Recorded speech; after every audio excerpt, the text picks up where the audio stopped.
Welcome to our மகா பெரிவா களஞ்சியம் channel. இன்னைக்கு நம்ம ஒரு வாரம் குரு பூஜை முடிச்சாச்சு. தெய்வத்தின் குரல் பகுதிகளை பார்த்துடலாம். இன்னைக்கு நம்ம பார்க்க போறது தெய்வத்தின் குரல் 4ஆம் பாகம் 5ஆம் அத்தியாயம் உத்தரமேரூர் உத்தம தேர்தல் முறை. அதில் பக்குவம் செய்த பின் பொறுப்பு தருக. எந்த கட்சியின் கையில் அதிக பணம் இருக்கிறதோ பொய்யையோ மெய்யையோ பெருசுபடுத்தி பிரச்சாரம் செய்து ஜனங்களின் மனசை வசியப்படுத்தும் பிரபல பத்திரிகைகள் இருக்கின்றனவோ, பேச்சாளர்கள் என்பப்பட்டவர்கள் இருக்கிறார்களோ, எந்த கட்சியிடம் குழந்தை பிராயத்திலேயே மனசில் கல்வி என்ற அமிர்தத்துக்கு பதில் அரசியல் விஷத்தை ஏற்றிவிடுகிற வித்யாசாலைகளில் அதிக ஆதிக்கம் இருக்கிறதோ, அதுவே கிரமமற்ற வழிகளால் தன்னை பெரிய கட்சியாக மாற்றிக்கொள்ள நிறைய இடம் இருக்கும்போது ஜனநாயகம் என்பது வெறும் போலியாகவே ஆகிவிடவும் கூடும். அந்த ஸ்திதிக்குத்தான் நாம் போகிறோமோ, அந்த ஸ்திதிக்குத்தான் நம்மவரே நம்மை கொண்டு வந்து விட்டு கொண்டிருக்கிறார்களோ என்று தோன்றுகிறது. நல்ல எண்ணத்தில் தான் இப்படி செய்ய முனைந்திருக்கிறார்கள் என்றே வைத்துக் கொள்வோம். ஆனால் நல்ல எண்ணம் என்பது யுக்தமான நடைமுறைக்கு ஒத்து வராது என்றால் அதனால் என்ன பிரயோஜனம்? நல்ல எண்ணம் கொண்டவர்களானாலும் அவர்களுக்காகவே தாங்கள் செய்வதன் விளைவுகள் புரியாமல் போனாலும் இப்போது பல அறிவாளிகள், அரசியல் நிர்ணய சபை அக்ராசனரும் கூட நடைமுறையில் இது இப்படியான தவறான விளைவுகளை ஏற்படுத்தக்கூடும் என்று எடுத்துக்காட்டிய பிறகும் காதில் போட்டுக்கொள்ள மாட்டோம் என்றால் என்ன பண்ணுவது? ஒரு வியாதிக்காரனை நன்றாக தேற்றிவிட்டு அப்புறம்தான் அவனிடம் வீட்டு பொறுப்பை தரலாம். ஒரு குழந்தையை அறிவு, மனஸ், தேகபலம் எல்லாவற்றிலும் நன்றாக வளர்த்து அப்புறம்தான் அதனிடம் பொறுப்பு தரலாம். பிரியம் இருக்கிறது என்பதற்காக ஒரு நோயாளியிடமோ குழந்தையிடமோ வீட்டு பொறுப்புகளை கொடுப்பார்களா? சாப்பாட்டு விஷயம் கூட இப்படித்தான். நோயாளியிடம் பிரியம், குழந்தையிடம் பிரியம் என்பதற்காக அடை, தோசை, பக்ஷணம் என்று நம்முடைய பொது ஜனங்களில் பெருவாரியான அரசியல் ஞானத்தில் குழந்தைகளின் ஸ்தானத்தில் இருப்பவர்கள் வெள்ளைக்கார ஆட்சி அறிவு ரீதியில் அவர்களை பலகீனர்களாக நோயாளிகள் மாதிரி ஆக்கி வைத்திருக்கிறது. இந்த ஸ்திதியில் அவர்களுக்கு தேச நிர்வாகத்தில் பொறுப்பு தருவோம்.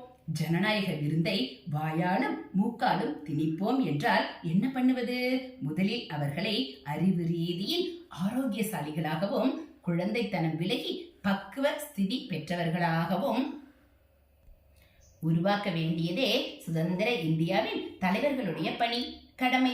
சில ஆண்டுகளில் இம்மாதிரி நம் மக்களின் அறிவு நிலையை மேம்படுத்திய பின்னர் தான் இப்போது வகுக்கப்படுவது போன்ற சர்வ ஜன ஓட்டெடுப்பு முறையை பற்றி சிந்தனை செய்யலாம் என்றே தோன்றுகிறது. ஆனால் ஒரே பிடிவாதமாக இருப்பவர்களிடம் இதையெல்லாம் சொல்லி எப்படி எடுபட செய்வது என்று புரியவில்லை. அவர்கள் போகிற போக்கை பார்த்தால் இப்போது நாம் இருக்கிற ஸ்திதியிலிருந்து மீளப் போகிறோமோ என்று இருக்கிறது. மீள்வதா? இன்னும் மோசமாக மாட்டிக்கொண்டு லஞ்சமும் பொய்யும் கட்சி பிரதி கட்சிகளும் வளர்ந்து தேசம் வீணாக போகிறதா என்று பயப்படும்படி சூசனைகள் காணப்படுகின்றன. ஒரு பக்கம் ஜாதி மதம் இல்லாத சமதர்ம சமுதாயம் என்று சொன்னாலும் நடைமுறையில் போகிற போக்கை பார்த்தால் ஜாதி கட்சி, ஊர்கட்சி, தெருக்கட்சி, ஒவ்வொரு கட்சிக்குள்ளேயும் உள்கட்சிகள் என்றெல்லாம் ஏற்பட்டு பணத்தாலும் மோச பிரச்சாரத்தாலும் ஜனங்கள் கட்சிக்கு கட்சி மாறுவதாகவும் அப்புறம் கட்சிக்காரர்களே ஒன்றிலிருந்து இன்னொன்றுக்கு தாவுவதாகவும் இப்படியெல்லாம் எந்த லட்சியமும் இல்லாமல் சுய நலனுக்காகவே அநேகம் பண்ணுவதற்கு இப்போது விதை விதைத்தாச்சோ என்றே தோன்றுகிறது. ஸ்தல ஸ்தாபன தேர்தல்களில் மட்டும் கட்சி அடிப்படை கூடாது. ஏதோ ஒரு ஊருக்கான சௌகரியங்களை கவனித்து பண்ணி தருவதில் கட்சி அரசியலுக்கு இடமில்லாததால் இதை கட்சி சம்பந்தமில்லாமலே செய்ய வேண்டும் என்று சொல்லி அப்படியே செய்கிற மாதிரி வெளியே காட்டினாலும் இதிலும் பார்ட்டி பாலிடிக்ஸ் நன்றாக புறையோடித்தான் இருக்கிறது என்கிறார்கள். நகர சபை, கிராம பஞ்சாயத்து என்ன, வீட்டுக்குள்ளேயே கட்சிகள் வந்துவிட்டன என்று ஒருத்தர் வியசனத்தையே வேடிக்கை மாதிரி சொல்லி இருக்கிறார். தேசிய மாகாண அடிப்படைகளில் கட்சி அரசியலை பெருசாக தூபம் போட்டு கிளப்பிவிட்டு அப்புறம் அந்த புகை உள்ளூர் நிர்வாகத்தில் வராது என்றால் எப்படி முடியும்?